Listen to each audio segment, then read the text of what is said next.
What's up, fam? Welcome back to the Time is Right podcast. This is Scott Smith. I am your host, and we are so excited that you would hang out with us on this beautiful day, evening, morning, whenever it is that you listen to this podcast episode. This is Time is Ripe. It's the podcast of Ripe Creatives, and it's the place where we go back in time to discuss dates in time that happened as a part of our Ripe community, events that we hosted, events that we went to, all that kind of stuff. And today's going to be a really fun episode. We are going back to July 29th, 2022. We did a thing called the Germantown Block Party. It was an awesome event that we did in partnership with our friends at Shores of Grace. And here to talk about today's episode, I have a few guests with me. Of course, we got none other than Jarrett, Top Mop, Moses Productions, man with the creatives hat and the microphones. You always come up with some interesting intros. You always switch it up for me. Yeah, I'm an intro switcher. I mean, that's what I do. You know, I just switch up all the intros as often as I can. Jarrett is back in the room. Yeah. And it's good to have you on a microphone again, because sometimes, you know, he's in the room but not on a microphone. But today we got him back on pod. Yeah, this is definitely an episode that I wanted to be on the mic for, because I got to be a big part of this, and it was a great event, so I'm excited to talk about it. Yes, it was a very great day. And we could not do this episode without these other two wonderful people that are in the room with us. Hey. And so we are so excited to introduce them to all of you. We got the founder of Shores of Grace Philly in the building, Mr. Luke Billman. What's going on, baby? Hey, here I am, Luke Billman, Shores of Grace Ministries. Excited to be here with my son. I'm Leyton Billman. I am his son. He's got his own microphone. He does have his own mic. My bad. Leyton is the son of Shores. You know, pivotal part of the ministry. Pivotal. I mean, it's a beautiful thing what you guys are doing over in Germantown.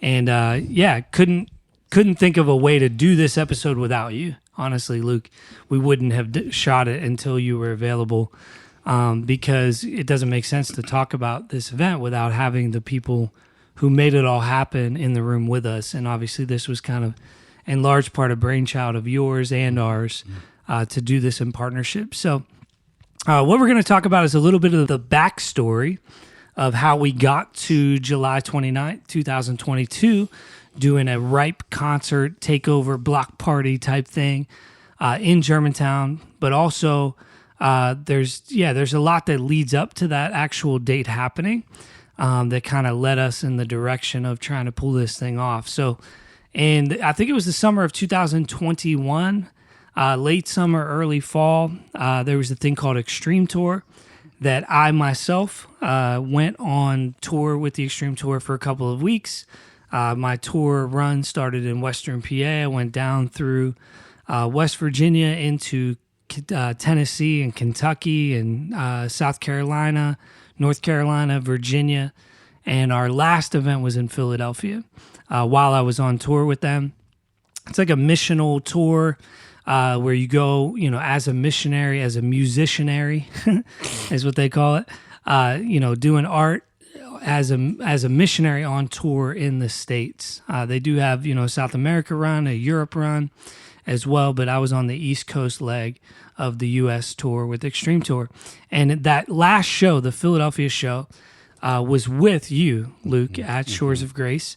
And it was a really great experience, and it kind of gave us a taste of something that we felt like, okay, this is something super valuable for the neighborhood, where people are coming in, they're sharing music, they're sharing love, they're sharing some gospel kingdom truth with people.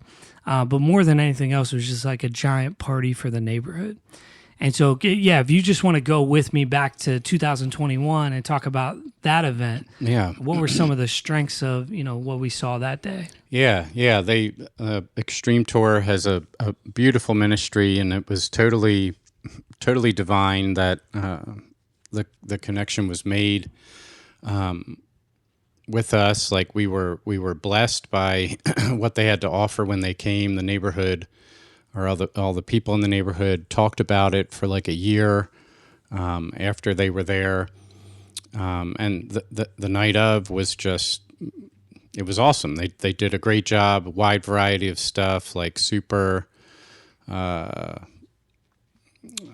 don't know, eccentric or diverse in what they had to offer, as far as the different artists that were there, the people that they had on tour with them that were emceeing the entire event were super engaging. A lot of the kids in the community were really blessed, as well as the adults. There were a number of people that, are kind of living in worse situations than most and struggling with addiction and stuff like that were touched deeply, specifically towards the end of the event. Like, it was great. We had a great time with everything that they had to offer there. Yeah, it was really good. And Philadelphia, I mean, I was on tour for about 2.5 weeks, and I would say the Philly show was like one of the strongest events that we got to be a part of whenever I was on tour. We just had like a lot of challenges with rain, different events kind of getting rained out or postponed or having to get shifted to a different location last minute, stuff like that. So we were kind of like really excited by the time we got to Philly to do the Philly show. Obviously, it's where I call home, and really right down the street from where I live in terms of neighborhood and all that kind of stuff. So, the team was really excited. And we got to do search and rescue stuff on the night before the event, which was like go out into Philly and just meet people and share with them about who Jesus is, what he's done for us, and how they could come to the show the next day. And the event itself was really great. Now, the one challenge, I think, with the Extreme Tour was just from a representation standpoint, the lineup of the Extreme Tour, it worked perfectly in Tennessee. It worked perfectly in Kentucky. It was totally fine in South Carolina, totally great in Virginia. But in Philadelphia, it didn't necessarily fit the demographic of the people that we were in front of. Yeah. As a group of artists, that were on that tour, coming back to Philadelphia, we felt a little bit of a tension, like, is this going to work in the neighborhood whenever all of the artists don't look like the neighborhood, right? And so that was a big conversation that we had even leading up to the event. The event, for all intents and purposes, went super well, but we still sensed that a little bit, where it was like, man, what could this look like if the artists on stage were more representative of this neighborhood? Yeah. It's interesting you bring that up, because maybe a couple weeks ago, shortly before you asked me about doing this, my wife and I were talking about the importance of context in ministry and how that varies between whether you're in ministry in the suburbs, rural area, or the city. Yep. And as my wife and I were having this conversation, I started to speak in broad terms about every major city in the U.S., and she was like, you're doing the same thing that we're talking about right here, that you're trying to cast this wide net, thinking that just because you're able to connect with the culture where you're at, that you can project that onto every other inner city within the United States. And I think that's a problem that a lot of people run into when they try to look at things like ministry is something you have a playbook on, and it can just be applied to wherever you're at straight from the book. And that's not the case.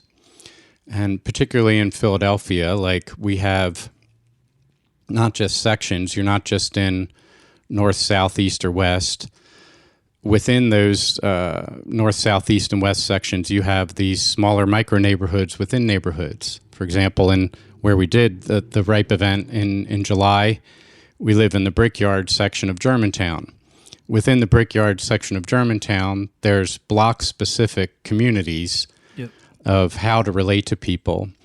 And what the Extreme Tour had to offer was awesome, but it was a broad net that was cast. That was kind of like, we're not doing this specific to the culture that we're coming to at each spot. We've curated something that works on a very broad scale. Absolutely. People are touched. Jesus is present. The Holy Spirit's there. It's not a matter of, we're neglecting to try to tune in to where we're at, but there was something special that was missing from when the Extreme Tour was there, that it wasn't specific to what we needed. And I think that's something that you and I, that Ripe and Shores was really able to curate, that it was specific to what was happening in the neighborhood, that we could speak to specific things that the people that live within earshot of where we were at were experiencing or struggling with, or encountering in their lives, that we had things like that to offer, and more specific ways to show up and touch people's hearts. Yeah. And it's no shade to what happened with the Extreme Tour. Leyton, totally, you were there, totally. right? It was an awesome day. Yeah, I know a lot of kids were very looking forward to it, and they were talking about it to a lot of their friends. They invited many people from their class and in their neighborhood. Yep. It was a blast, man. But both events were really great. And it's no shade on what Extreme Tour does, because it's a product of the model, right? You're going on tour nationally, and you're going on tour for 4 months at a time, and artists are jumping in for 2-week increments. And so you're lining up the artists that you have based upon their availability with the calendar you've established with the design of the tour.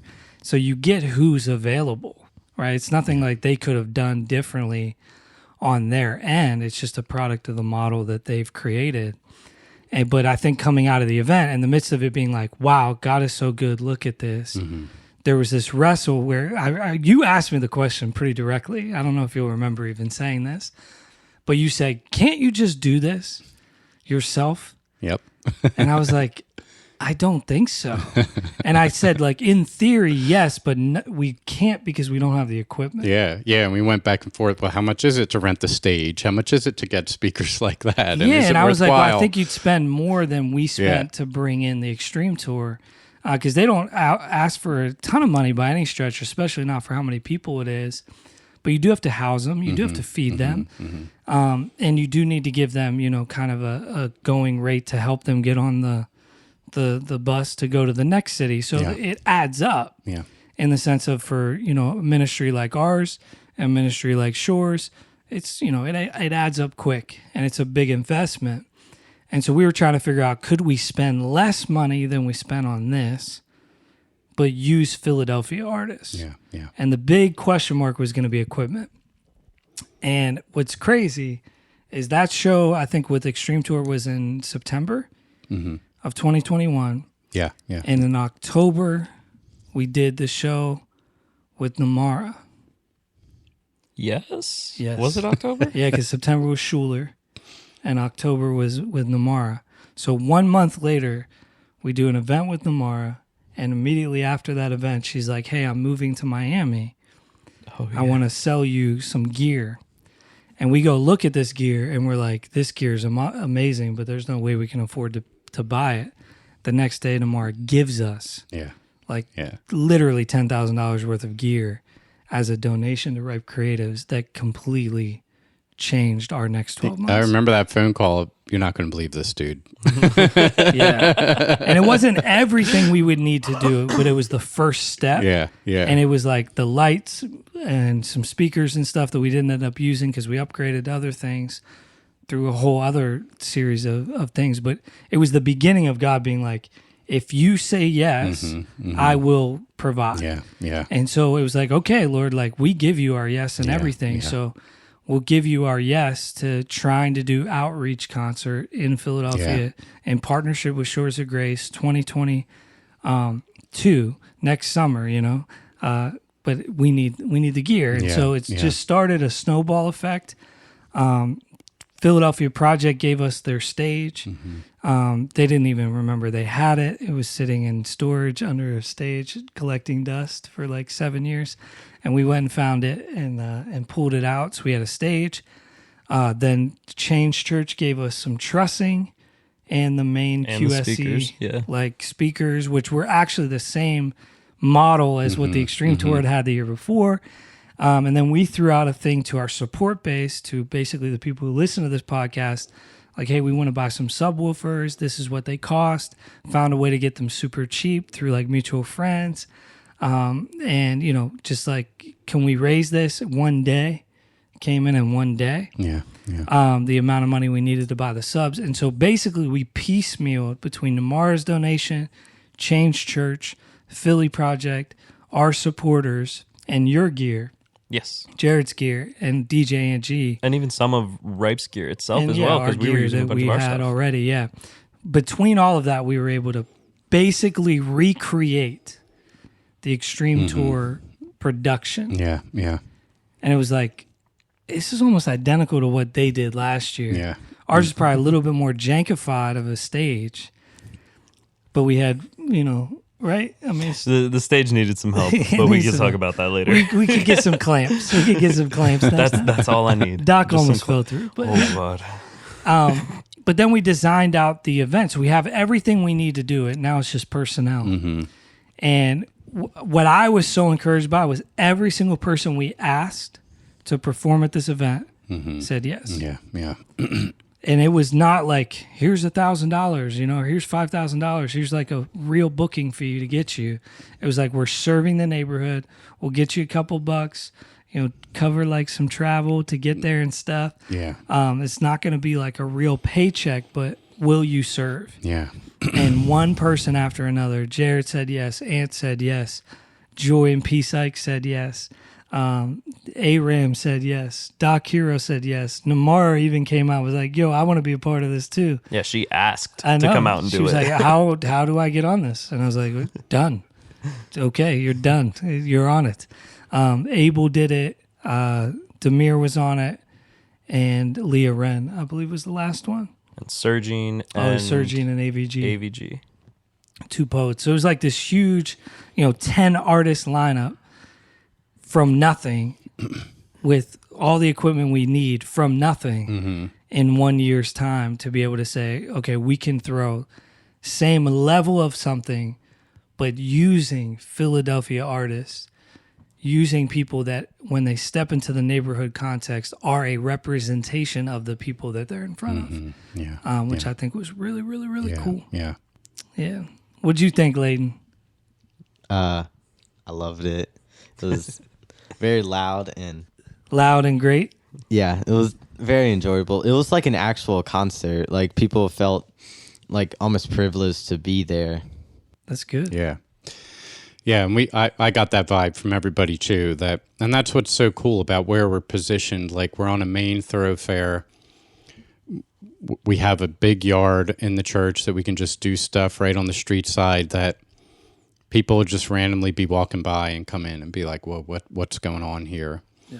And I think even beyond like the artists that we had lined up to perform and everything, just like Extreme Tour did, there were extra things thrown in there that spoke to the community, like the groups that came out to speak to gun violence and, shootings in Philadelphia and stuff like that, losing your children, to stuff like that, that there was like, it was more than just, this is a fun ministry event, like a youth group thing. It was, we want to do something that's going to speak to the hearts of the people that have been hurt by the world in this place. And, I think just that vibe happening beyond people that knew what was going on, that came out on purpose, that vibe that was happening as people walked by, it drew a lot of people in periodically throughout the day of the event. And it was just super cool to see how God really used that as a beacon to bring people in and touch people's hearts. Yeah.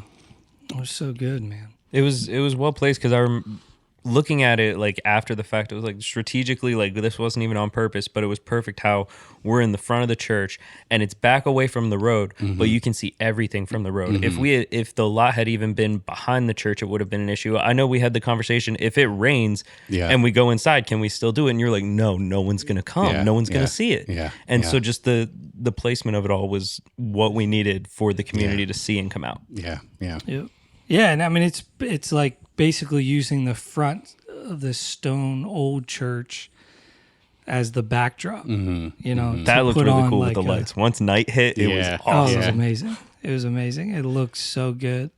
And it was just like the perfect kind of experience where like the buy-in over the course of the night just kept going up and up for the audience. And like you said, because of its placement, a lot of people are drawn in. They're just literally walking by. Yeah, yeah. And, the speakers that Change gave us, those things sound so good.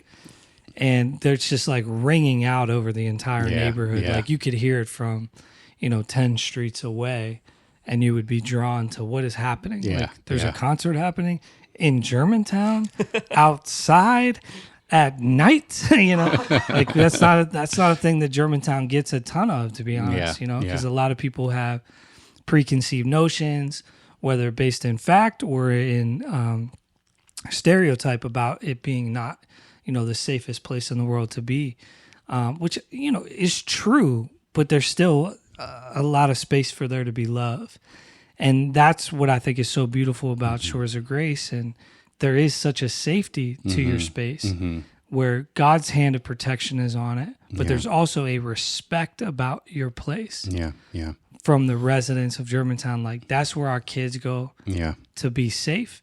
That's where they can show up and play basketball. That's where they can show up and, ride their bikes or skateboard or whatever it is in this lot. Don't mess with, the Billmans, right? Yeah. Don't mess with Luke. Don't mess with Shores. That's a safe space. And so that's a part of what made it successful. Because in the heart of Germantown, there is this beacon of light yeah, yeah, and hope that people feel like, oh yeah, that's a place we can go to. yeah, yeah, yeah. Yeah, totally. So good. He's like, I don't want to brag on what we have. Shores of Grace is amazing. And even for us, like when we thought about doing these outreaches, because this was a pilot for us, for Ripe Creatives, we would like to do these all over Philadelphia. We would like this to be one of the primary things that our ministry does in the city, is do local neighborhood to neighborhood free outreach concerts for blocks, basically in Philly. But one of the things I press into wholeheartedly is the partnership aspect of stuff. You do not just do shows to do shows. Yeah, They're a lot of work. There are a lot of resources. So to just show up, do a show, and then disappear is not helpful in any stretch of the imagination. yeah, But to do an event in partnership with, a ministry like Shores of Grace that's committed to their neighborhood day in, day out, week in, week out, all year long. And it's an expression of your family. It's an expression of who you are as a person of hospitality in your neighborhood. yeah. To partner with you any day of the week, Yeah. that makes sense. Well, thank you. You know? Thank you. Yeah. And we appreciate Ripe and the fact that you guys understand that. Like we've experienced this as being a ministry in the inner city where people kind of look at it as a tourist thing. Like we can book a week or a weekend to come and do something with Shores of Grace and then bust out and have cool stories about being in a more dangerous part of the city in their minds and stuff like that. And we're not really with that. We don't advertise for people to come like that. We'd rather go broke and minister broke than kind of sell out. I don't know if that's a Gen X thing in me or what, of just like not wanting to sell out or what, but we've never felt that from Ripe or any of the artists connected with Ripe, that it was we want to come and take pictures of being in a poorer zip code of the city or something like that. It felt like, and I know there was buy-in from everybody that was there, that the reason that you wanted to come was because of the people. And I think that's like the heart of Jesus. Like when you read the Bible and look at the way that Jesus ministered, it wasn't go into spots that would get the biggest spotlight or anything like that. It was just about the people, and I think there's something special in understanding context when you come into different neighborhoods and stuff to minister, that you're being a Greek to a Greek, a Jew to a Jew, the Roman to the Roman, and so on and so forth, that you're showing up in a way and you're speaking in a way that people understand that there's not something that elevates you above everyone else, but you're making yourself go low on purpose, that you can relate to all the people around you. And everybody at Ripe really embodied that at the day of the event. Yeah. Yeah, and it's funny because you realize a big part of it is most of the people on the lineup, not most, I would say a third of the people on the lineup, maybe half, live in Germantown. Mm-hmm. Right? So they live in the neighborhood. Mm-hmm. And that was what was so unique about it, is like, what does it look like for the Kingdom Christian artists of Philadelphia Yeah. Yeah. that live here, that live down the block from Shores of Grace, to be invited to be a part of this. Mm-hmm. You know, like that was a big thing for me coming out of the Extreme Tour, was wrestling. And maybe this is just me being emotional or whatever, but I felt like I was wrong every time I left the city. Mm-hmm. So on that 2-week tour, we were in 10 cities or whatever it was, you know, like stopping in for a couple of days and then leaving for the next spot. And you build relationships and you're trying to do ministry with people, and then you leave. And I felt like this feels wrong. Mm-hmm. Like in my gut, I was like, this doesn't feel right. Mm-hmm. And I can't place it, Lord, like help me. And I was like, oh, this like isn't how we were intended to live. Mm-hmm. Like you're intended to do life in community with a ministry of presence. Mm-hmm. And that was the thought, was, what if the local neighborhood people were the ones performing on the stage? Yeah. Right? What if the stage comes and is set up and the microphone is being given back to the neighborhood, rather than that we're coming in as the voice to tell the neighborhood what it needs to hear? It's elevating the voice of the people that are already there. And that's always how I felt. That's what Jesus does, right? Yeah. He comes and he empowers, he lifts up, he picks these 12 dudes. They become the carriers of the message. Jesus is like, it's better for me to leave. Yeah. Deuce, deuce, Holy Spirit, come. And now you are going to be the ones to carry on this mission. Yeah. And so there's an equipping and an elevating, and then a moving back to let them have their thing. And that's what I felt like is the goal here, is like, how do we come in? How do we do the equipment right? How do we set this up? But not just bring in ripe artists, but invite the Joy Ikes of the world. Yeah. And say, Joy, you live around the corner. Peace, you live on the other side. Can you guys be one of the first voices that this concert has? Yeah.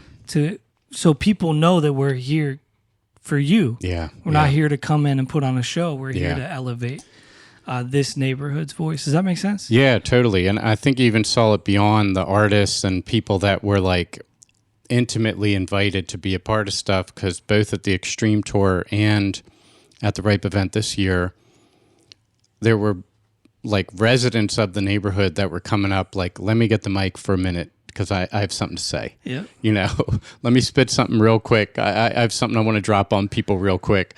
Whether it was relevant or not, there's something cool about people in the community feeling like I have a voice and these people are willing to give me a microphone to share that. Yeah. Even if it's just a brief, like, you know, I don't know. I can't think of anything offhand, but I remember several points throughout the night where there's people coming up like, hold up, real quick. Let me just, you know. Let me get that mic real quick. Yeah. I'm looking around. I'm like, Scott, am I supposed to mute them now? Like, I don't know if I'm supposed to let this happen. Let it ride, man. It's a party.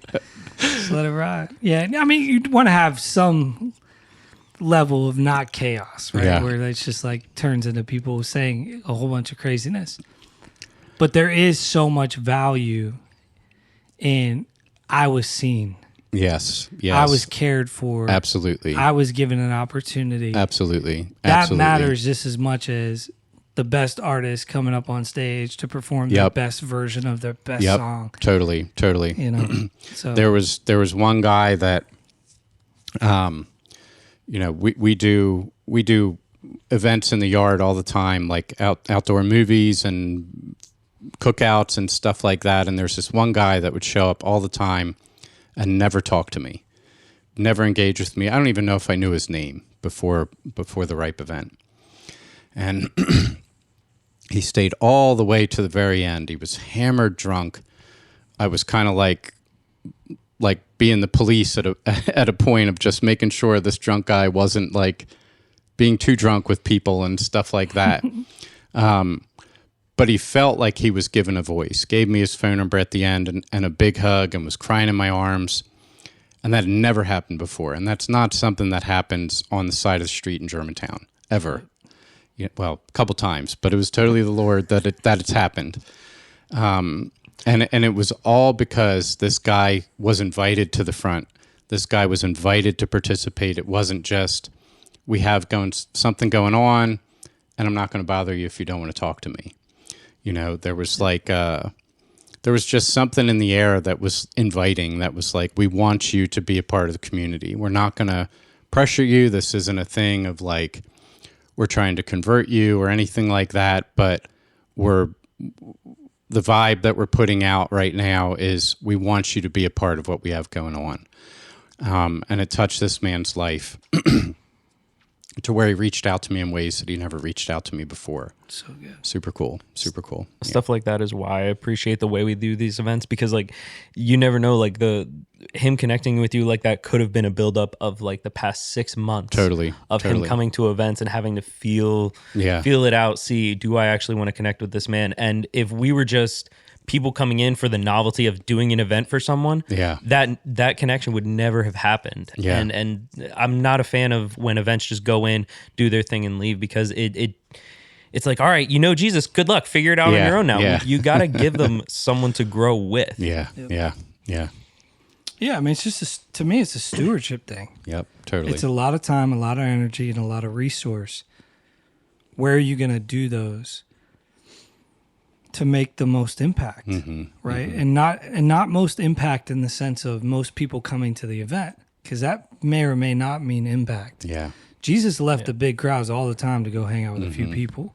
So it's never about the numbers, but it is about what are we doing today that's going to lead to something else, right? How are we a part of a bigger story that's happening in this place?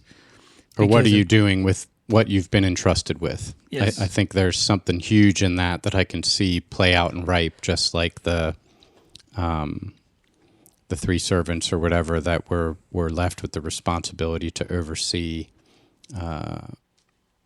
the investment that the landowner or whatever gave them. Yeah. That the one guy turned 10 into 20 or 5 into 10 and so on and so forth, and the other dude just buried it. Yeah. You guys don't bury things. You're pouring into what you're doing, and you can see God really growing the investment that you've made in the ministry. And I think you can see that stuff play out in practical things like equipment and stuff like that, but you can also see it play out in the lives of people. Mm-hmm. That people like that randomly showed up to the concert that night that may have come to things that we did before. There's something different about the investment that Ripe made in the community that made this person say, I want to connect with you on a deeper level because of what I've experienced in a larger community setting here. It's awesome. Yeah, it's so good, man.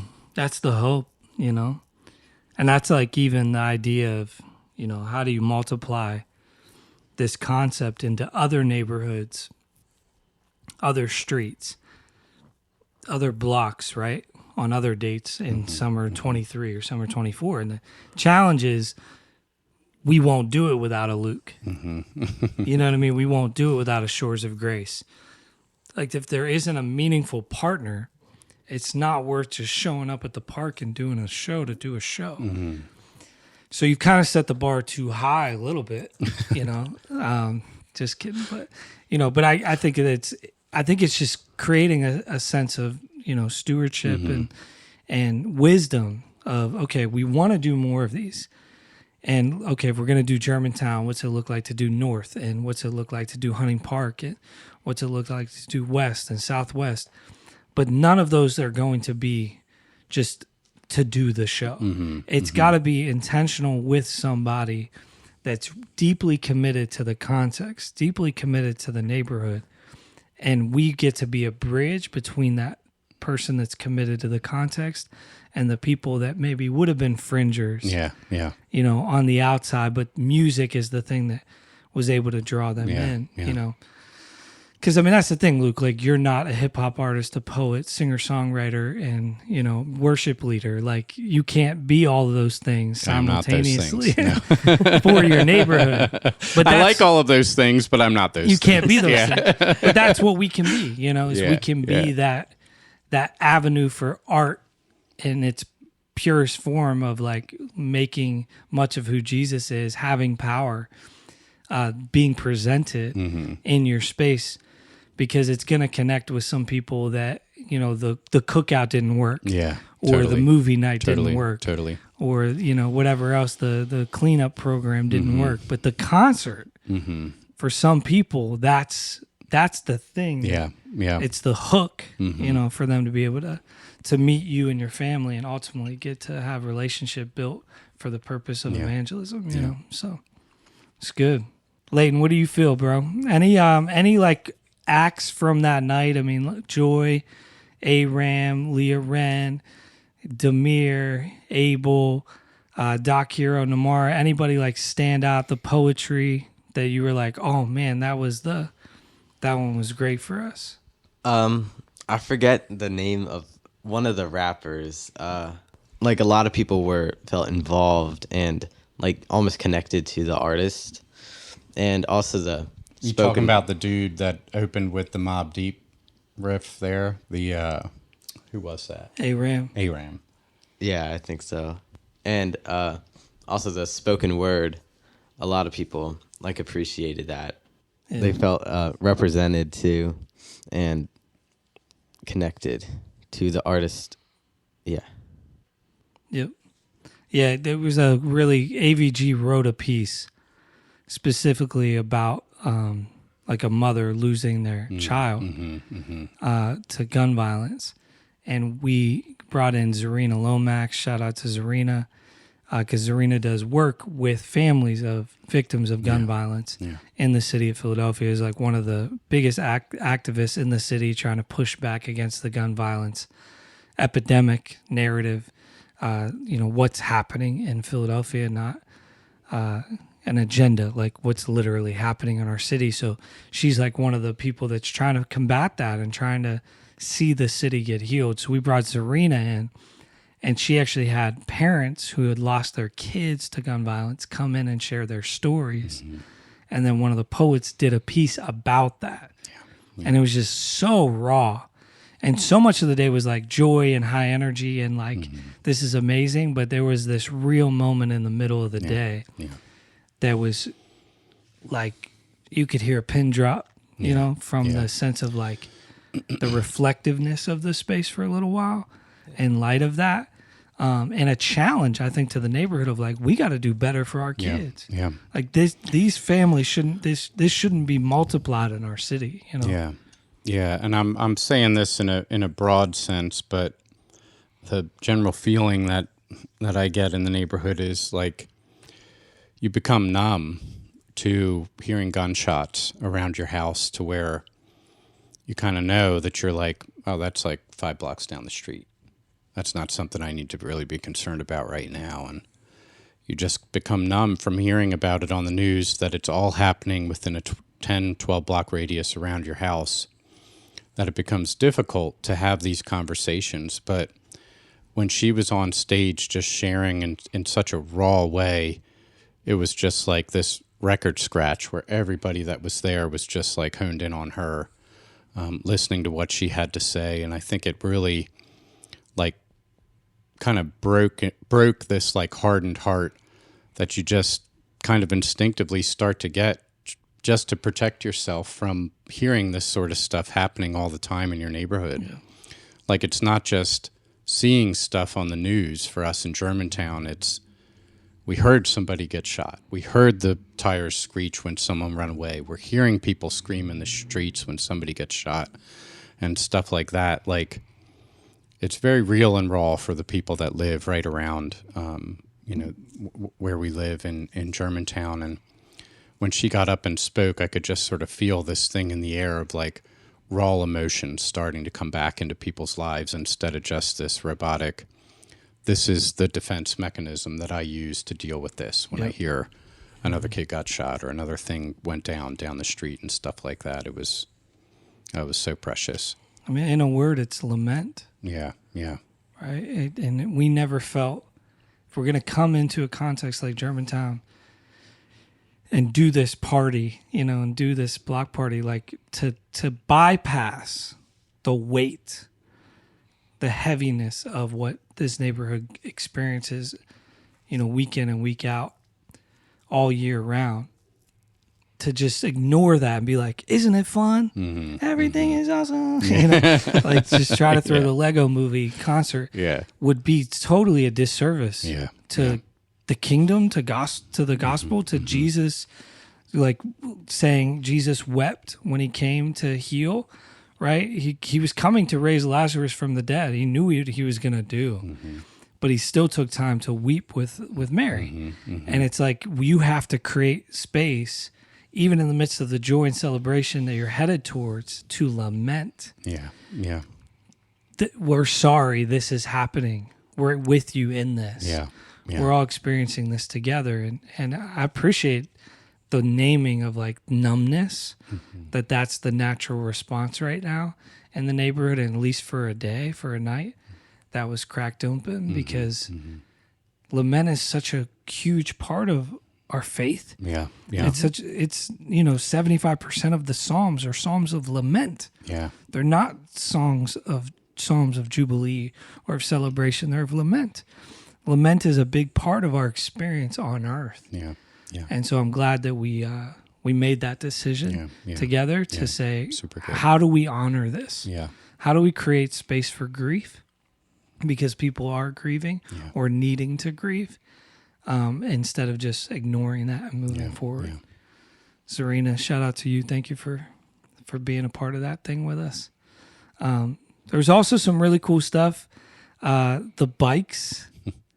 What a story. Yeah. Yeah, this is wild. So Lori Westwood, Chuck Westwood, if you're listening, thank you. But longtime friends of ours, the Westwoods, down in Delaware, House of Praise for All People. If you're ever in the area, had reached out, and we were just kind of talking. It wasn't about. I don't think it was about the concert at all. We were just kind of talking about career moves and stuff like that. And Chuck was sharing with me that this bike shop down by Rehoboth, I guess because of the pandemic or whatever, like their policy was if you dropped your bike off to get it fixed, if you hadn't come and picked it up in 6 months or a year or something like that, that they were going to trash the bike.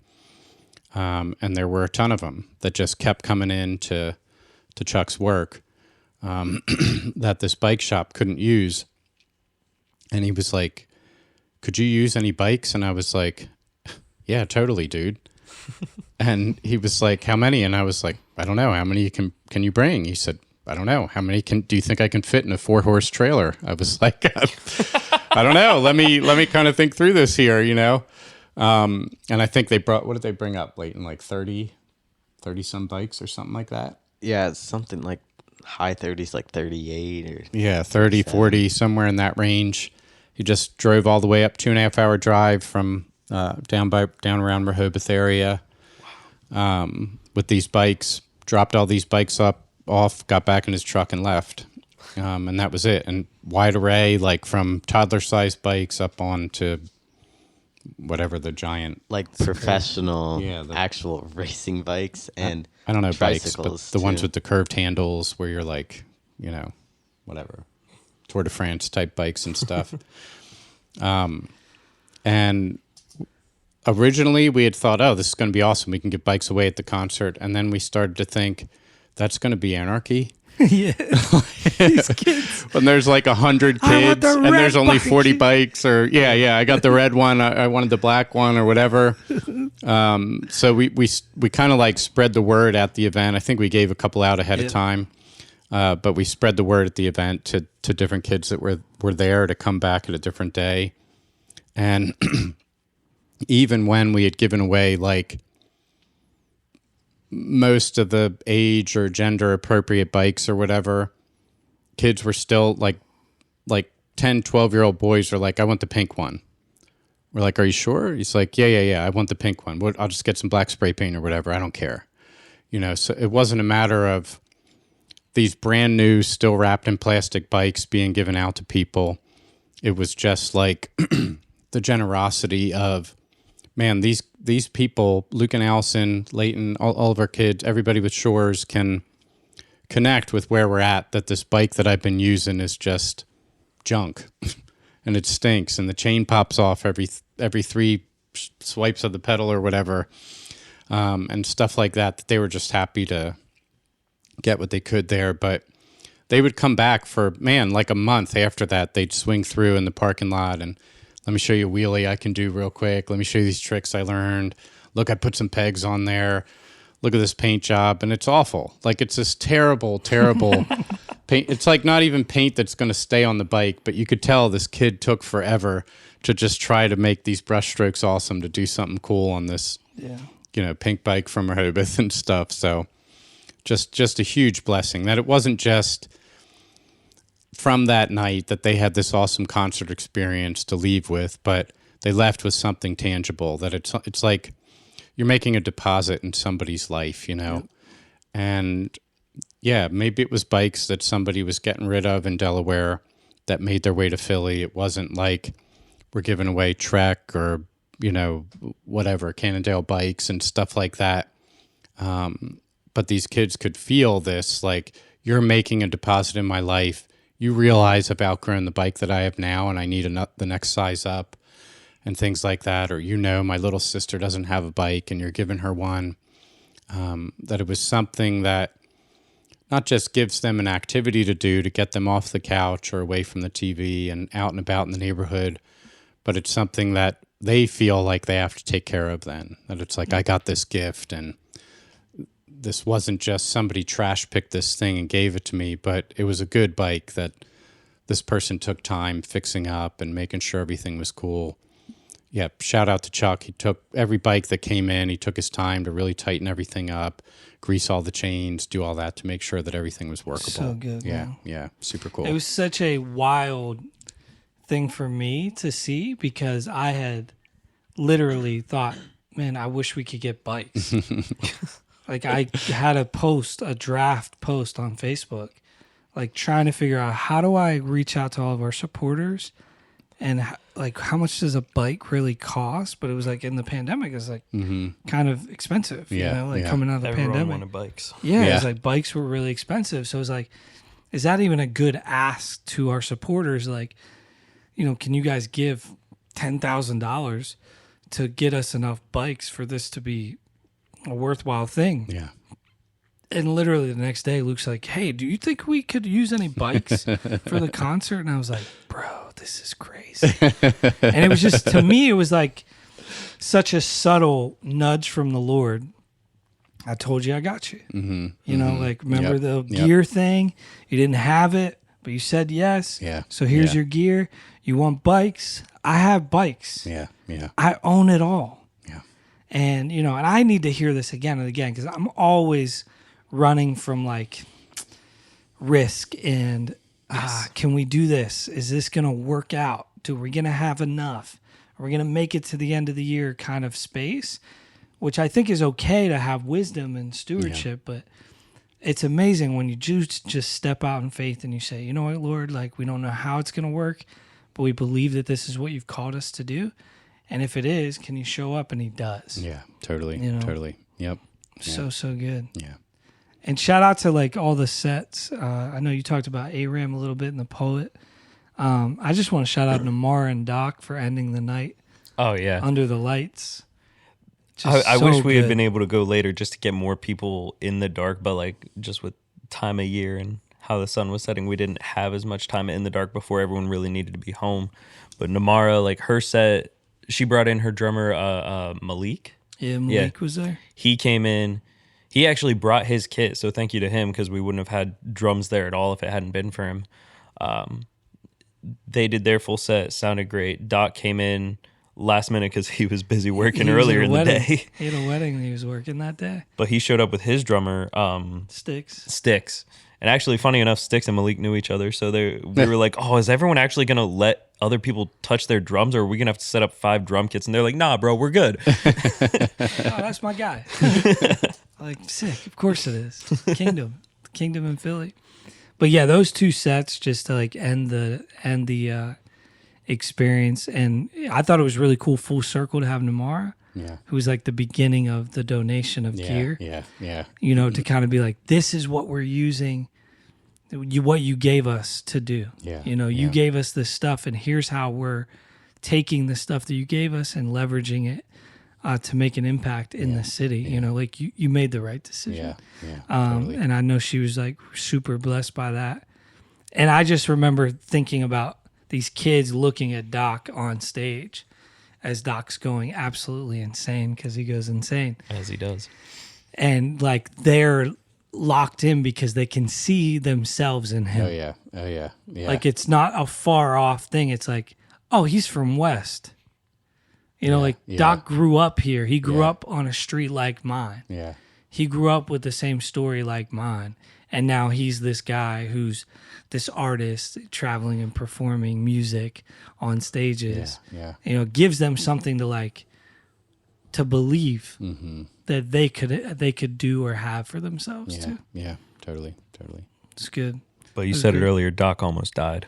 Yes, Doc did almost die because the stage came apart. He's jumping back and forth, like he's jumping right foot to left foot, like full weight back and forth. And all of a sudden, the stage starts splitting right down the middle. Oh, gosh. And he looks down and he sees it like mid jump, and he's like, "Oh!" And I saw him shudder for a second, and then he never jumped the rest of the set. Oh, I didn't know that. I didn't know that. I come up later and I just like slam the side of the stage to push it back. Jarrett just walking over like, what the heck? I'm like, bro? "Doc, don't do this. We don't have insurance." We do have insurance. But yeah, we would have had to use it. That would have been a problem. But seriously, thank you to everybody who was a part of it. Thank you to all the people who came just to support and serve. Yeah. Brought food, made signs, were standing out in the corner saying, come to the block party. Yeah.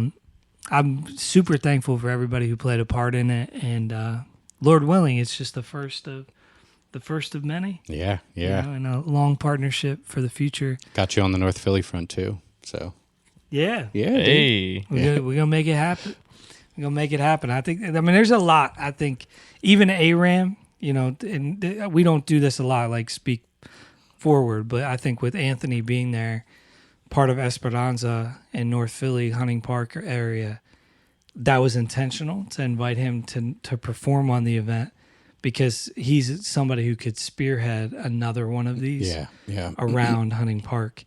And it just made sense to be like, I want him to taste and see this, to see if this is something that they would want for their space with Esperanza next year. Yeah. And honestly, they've even been doing that like on their own now, and doing different outreach stuff, you know, in the neighborhood. So that could be a partnership that comes out of it, and, you know, building other conversations as well. With different neighborhoods, you know, there's 53 neighborhoods in Philadelphia, I think. Something like that. 55, I have a picture in my house of every neighborhood in Philadelphia, so we can reference that and just check them off as we go. Yeah, that would be the dream, is like, how do you touch every one of these spaces? Yeah. You know, not how do we go on an international tour? International gigs are great. That's awesome. But you could be on tour neighborhood to neighborhood in the city of Philadelphia the entire year and not run out of Still not hit places 'em all. to bless. It's a big city, and so, you know, we don't want to neglect home for the sake of festivals and conferences and gigs, you know, other places that we forget about where we're planted, which is the city of Philadelphia. So thank you for allowing us to be a part of your journey. Absolutely. And we look forward to the future with you guys. Any last words, Leyton? No. Thanks for being on the podcast, young man. Council president, right? it was fun. We don't normally get to have anyone that attended the event. It's always just people involved with the event. Yeah, of course. It's Hearing fun. the other side was cool. Appreciate you, young man. Luke, thanks again. Jarrett, as always, thank you for helping make these things possible. Thank you for listening to today's episode. We appreciate you. If you would like to partner with us, you can jump on our website, ripecreatives.com, and click the give button to be able to become a partner with all that we do that helps make things like the Germantown show possible, and other things throughout the year as well that you've heard about in other episodes and will hear about in future episodes. If you'd like to join our community line where we can text you every individual episode of Time is Ripe, just text us Time is Ripe to 215-273-3540, and we will make sure you get every single episode whenever they drop. We appreciate y'all. Hope you have a great rest of your day, evening, morning, whatever time you're listening to this. And as always, until next time, stay ripe.